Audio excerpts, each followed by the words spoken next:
Bismillahirrahmanirrahim. Assalamualaikum warahmatullahi wabarakatuh. Kita melanjutkan tentang murtadin abal-abal. Oke. Sekarang itu tadi aku ceritakan dengan video yang pertama ya, dari si KC ini yang aku terima. Dia ujung-ujungnya dengan memanfaatkan Azugroup 61 untuk mengajak orang mengikuti Kristus. Ini Azugroup ini Al-Quran. Jadi otak kamu itu harus terbuka. Yang diajak siapa? Nggak mungkin dia mengajak orang di luar Islam pakai Al-Quran. Kalau dikasih tahu itu yang ngerti. Ulama dulu begini, ulama begini. Ulama itu bisa salah kok. Nanti akan kita bahas bagaimana ulama dulu juga itu berbeda pendapat tentang siapa sebetulnya yang dikorbankan.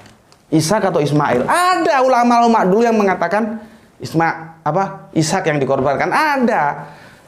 Begitu juga tentang Kanjeng Nabi bisa turun lagi atau tidak. Itu dulu sudah terjadi pertarungan juga. Jadi jangan kamu kira kalau ulama itu pasti benar gitu loh. Taat sama Al-Quran. Al-Quran bilang kataman Nabi Muhammad titik. Tidak ada nabi-nabi lagi.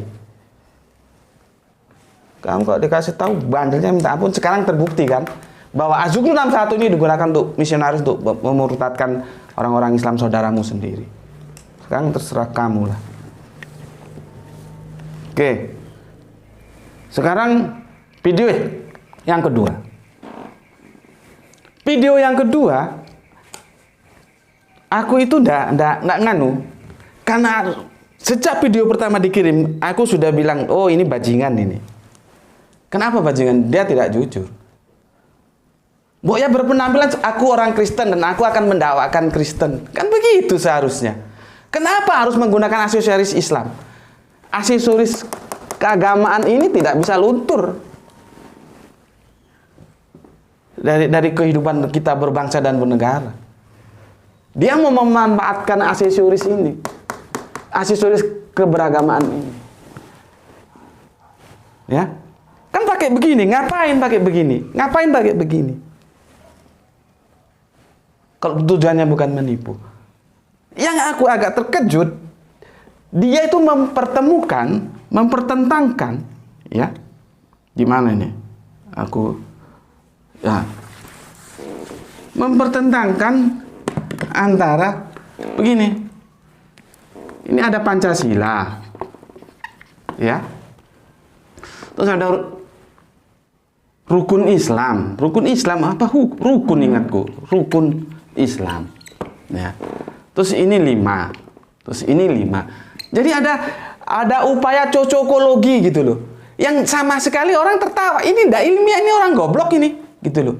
Karena apa? Kalau orang tahu sejarah Pancasila, ya, dan Islam itu terjadi harmonisasi. Karena apa? Aku sampaikan lagi. Pancasila itu adalah kado terindah umat Islam untuk negeri ini Indonesia. Itu pun bukan berarti ya aku tidak menghormati saudara-saudaraku lainnya yang tidak beragama Islam di Indonesia ini.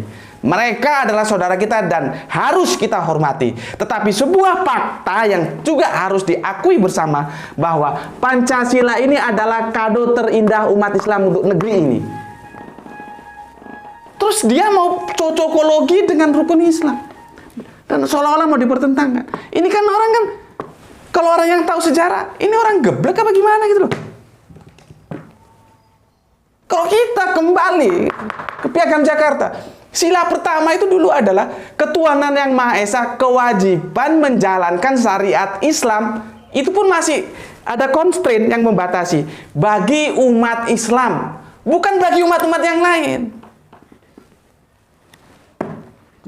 Tetapi dengan kebesaran hati tokoh-tokoh Islam, Akhirnya kata-kata itu hilang, dan seperti yang kita tahu sekarang, ketuhanan yang Maha Esa.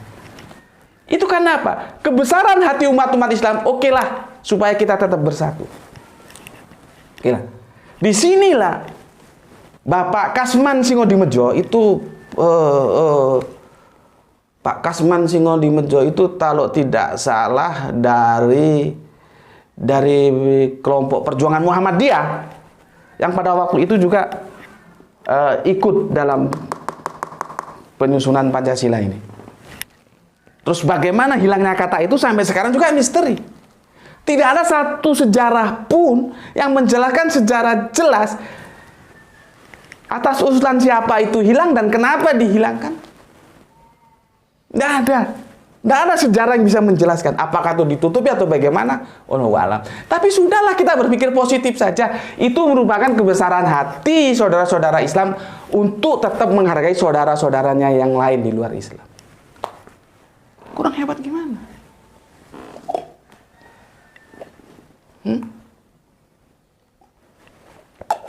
Kurang hebat gimana? Jadi jangan mempertentangkan Islam dengan negara. Tuh ya. Apalagi bawa-bawa nama presiden. Apa? Maksudnya tuh mau ngapain? Tuh loh. Yang lucunya lagi dia cocok-cocokkan karena ini 5, ini 5. Pokoknya ditambah gitu lah ya. Ada apa namanya? Di Semarang sana ada Simpang 5. Ini dibawa siang gitu, Simpang 5 ya. Ada lagi nanti hotel Bintang 5. Bintang 5. Kamu cocokkan lagi ini ya. Terus ada lagi nanti Jenderal Bintang 5 juga. Supaya bagus gitu loh, ya. Ya, Nyet. Kamu cocokkan lagi ini. Nih. Ini kan 5 semua ini. Nih, cocokku lagi. Nih, cocokkan lagi. Gitu. Ya. Kalau nggak tahu sejarah itu nggak usah cerita. Gitu loh. Dan untuk saudara-saudaraku yang Islam, meskipun sulit, aku tetap memberikan sebuah masukan. Jangan mengukur keberagamaan seseorang dari tampilan-tampilan luar. Gini, ini berapa harganya? Taruhlah ini 100.000, ini 100.000 ya. Ini 100.000. Ini 100.000. Ini 100.000 nih. Berarti berapa? 300.000. Apakah dengan hanya modal 300.000 bajingan itu bisa mengelabui kamu? Itu bajingan itu. Kenapa? Kita tidak larang orang mau mendakwakan kekristenan seperti apa agama yang dia imani. Karena itu hak dia yang harus kita hormati. Tapi kenapa harus membuat sebuah pengelabuan dengan berpenampilan seperti ini? Ini berapa ini? Taruhlah 100.000 ini. Nih. Kenapa nggak berani tampil apa adanya? Saya Kristen, saya mendakwakan Kristen. Silakan kita hormati. Kenapa harus berpenampilan yang terjadi bahwa ada aksesoris agama itu menjadi penilaian bagi masyarakat kita? Kenapa? Kenapa tidak berani? Berapa ini harganya? Gini aja kok. Berapa? Dengan begini kamu menipu umat. Kamu tampil seperti apa? Kamu Kristen, bilang kamu Kristen. Saya mendakwakan agama saya, Pak. Silahkan. Kenapa harus tipu menipu?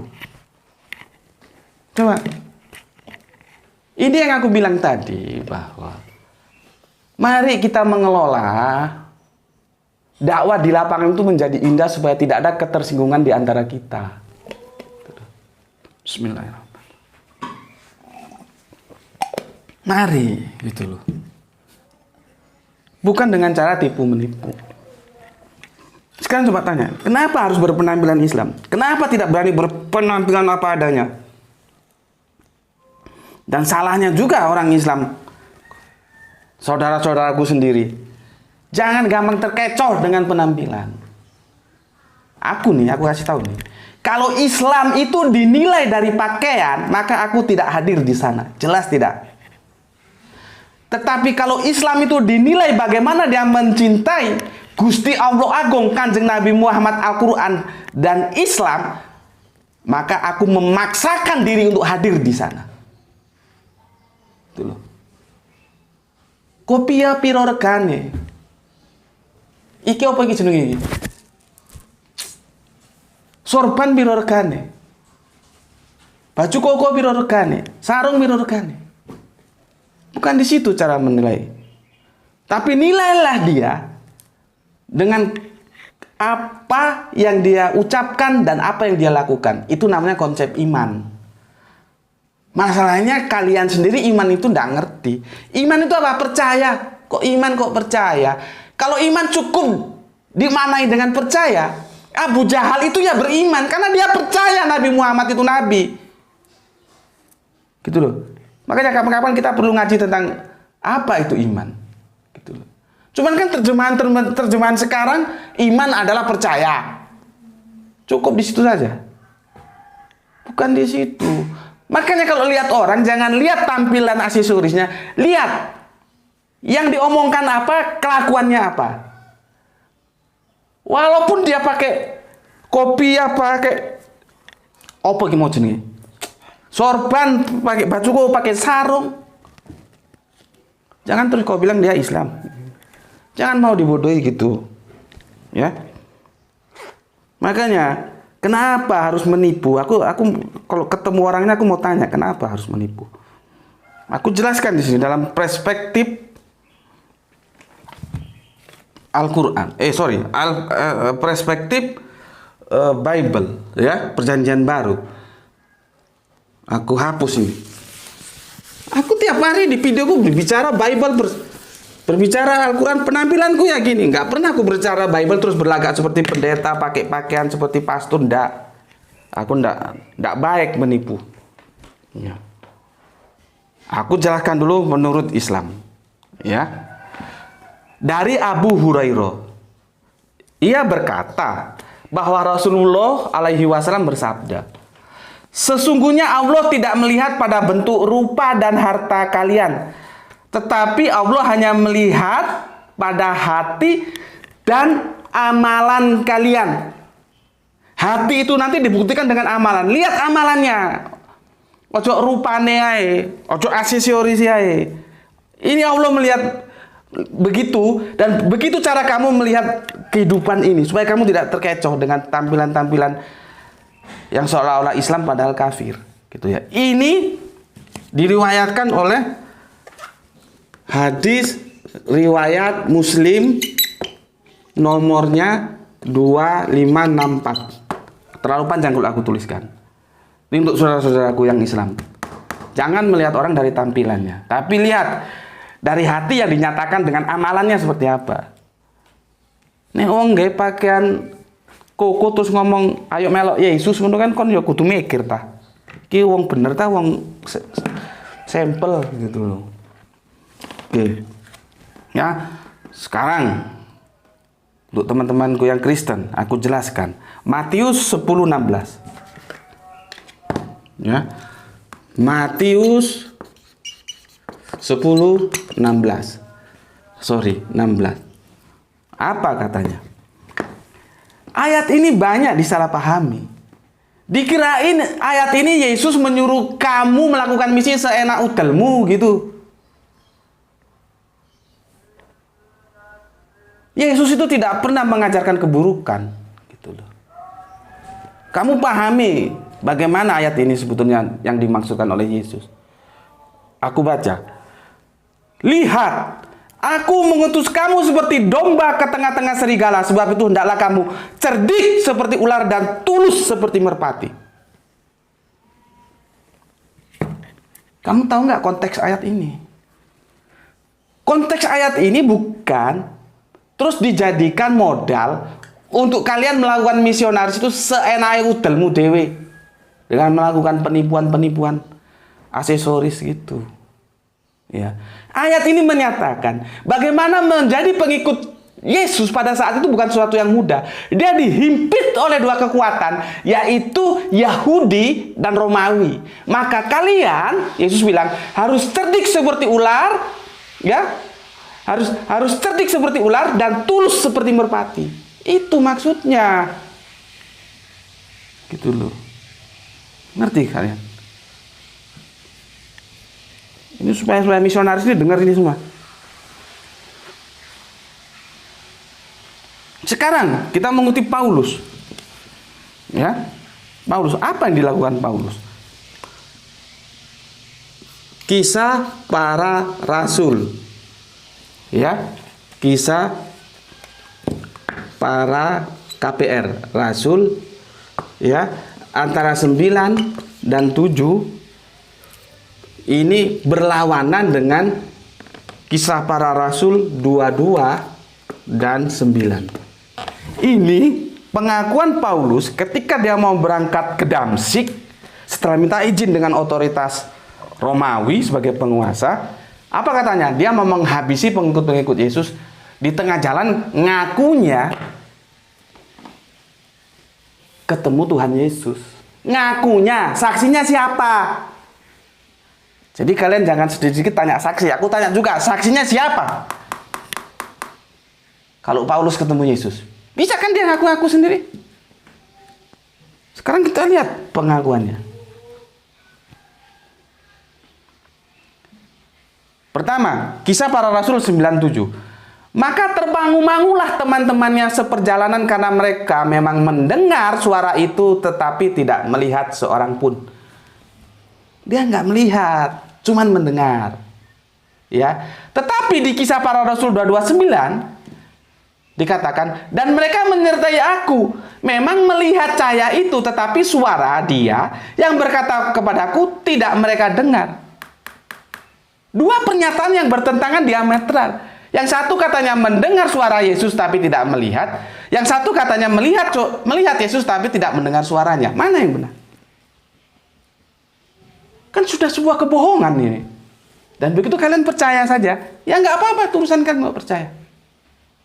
Dari sinilah kebohongan itu bisa kita buktikan. Saksinya mana?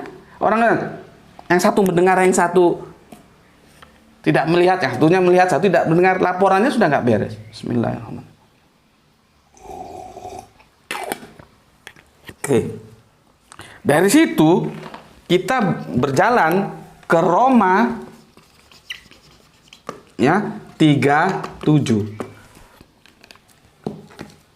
Tetapi jika kebenaran Allah oleh dustaku semakin melimpah bagi kemuliaannya, mengapa aku masih dihakimi lagi sebagai orang berdosa? Nek tak jawab, ya karena kamu berdusta. Tuh. Jadi, Paulus itu berdusta. Dusta. Pengelabuan juga. Melakukan misionaris. Berpakaian seolah-olah dia muslim. Ya dusta ini. Ya. Sekarang ke Filipi 1:18. Apa katanya? Tetapi tidak mengapa, sebab bagaimanapun juga Kristus diberitakan baik dengan maksud palsu maupun dengan jujur. Tentang hal itu aku bersukacita dan akan tetap bersukacita. Jadi ketika Paulus nulis surat ya untuk jemaat yang di Filipi, dia bilang begini. Jadi seandainya ya, tetapi tidak memapa, sebab bagaimanapun juga Kristus diberitakan baik dengan maksud palsu, itu bagi dia tidak apa-apa. Jadi kepalsuan misionaris itu tidak apa-apa. Palsu, dusta. Apakah Yesus kira-kira terima kalau ajarannya dia diajarkan dengan sebuah kedustaan? Hah? Gimana? Dulu. Jadi kalian harusnya berpikirlah. Jangan melakukan penipuan. Dari sini aku sampaikan lagi. Berhentilah teman-teman Kristen. Berhentilah kalian apologet Kristen dengan mengatakan bahwa Kalau umat Islam itu bebas mengatakan apapun tentang Kristen, karena mereka mayoritas. Tapi kami yang minoritas tidak bebas mengatakan apapun tentang Islam, karena nanti bisa delik hukum, bisa dijerat, bisa dihakimi, bisa diadili. Ini kan cengeng. Kenapa kalian menjadi cengeng? Pertama aku jelaskan, seseorang itu ya bisa terjerat masalah hukum kalau dia berbicara agama itu dalam konteks sosial yang meresahkan. Ya jelas saja, jangankan orang Kristen, orang Islam pun kalau itu dalam konteks sosial ya bisa saja kalau memang ada delik hukumnya bisa terjerat hukum dia. Tetapi makanya aku berulang kali, mari agama ini kita bicarakan dengan sebuah ring yang namanya akademik. Jadi dia ada dalam perspektif education, pendidikan. Kita mengupas mana yang benar, mana yang salah. Masalah nanti mana yang diikuti itu kan terserah masing-masing. Jadi jangan dua domain ini dicampur terus kalian ngomong karena kami minoritas, kami tidak bebas. Buktinya video-video seperti ini juga sekarang berkeliaran kok di YouTube. Sekarang informasi ini sudah tidak bisa kita bendung. Ini sudah zaman informasi terbuka, tidak seperti dulu lagi. Orang Kristen juga bebas kok berkomentar tentang Islam. Bagaimana kalian ngomong bahwa kami tidak bebas? Kan faktanya bebas. Jadi janganlah menggunakan pembelaan mayoritas minoritas, sama kita semua gitu. Justru dari sini aku mengajak, mari kita sama-sama menghargai, mari umat-umat ini sama-sama kita didik, mari agama ini kita diskusikan dengan hormat, tapi ketika di ranah sosial kita harus menghormati. Kalau di sana akademik itu boleh kita buka-bukaan begitu. Jadi jangan sebentar-sebentar cengeng. Orang buktinya videonya juga bebas. Teknologi itu ya mempengaruhi kehidupan berbudaya. Budaya teknologi kita sudah beda. Jangan samakan dengan 10-20 tahun yang lalu. Bahkan 30 tahun yang lalu. Bebas, sekarang Anda mau bicara apa juga di video itu banyak. Apakah Anda dituntut secara hukum? Kan tidak. Nah, sekarang bijak-bijaknya kita bagaimana mendiskusikan agama ini, membicarakan agama ini hanya dalam konteks perspektif akademik. Ketika dia di lapangan, ayo, mari kita saling menghormati. Pilihan itu masing-masing kok. Baik-baik aja, terserah mau pilih yang dianggap baik yang mana. Jadi supaya kita hidup ini baik-baik gitu loh. Walaupun agama kita berbeda, tapi kita saling baik. Gitu. Ya, jangan saling jahat. Oke, apalagi yang sudah aku jelaskan seperti itu. Bismillahirrahmanirrahim.